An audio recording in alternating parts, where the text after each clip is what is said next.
Doktor, yuxusuzluq nə məsələdir? Sami bəy, yuxusuzluq insan üçün Allahın insana verdiyi nömrə 1 sağlamlıqdır. Yəni, bütün xəstəliklərin mənbəyində yuxusuzluq mühüm rol oynayır. Bayaq soruşdun özün veriliş başlarında yaddaşsızlıq haqqında. Yaddaşı bərpa etməyin ən yaxşı yolu normal yuxudur.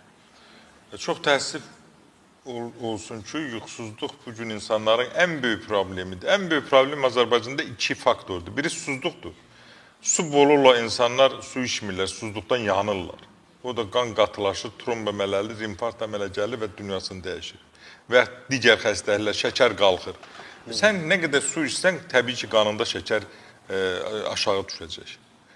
Nə qədər çox su içsən, qan durulacaq, beyninə qan yaxşı gedəcək, miqren ağrıların azalacaq. Nə qədər çox su içsən, sənin mədən turşuluğunu yuyacaq və arıqlayacaqsan. Arıqlayacaqsan və yəni, normal çəkinə qaydacaqsan. Eləcə də yuxu. Nə qədər sən o deyilən yuxu, Yapon alimlərinin dediyi yuxunu, yəni 12-dən tez yatıb, səhər 5-ə qədər dərin yuxunu yatsan, dərin yuxu saat 10-dan 2-ə qədərdir, 2-dən 5-ə də orta yuxudur. Sən bu yuxuları yatsan, Hər şey əla olacaq. Hər şeyin əla olacaq.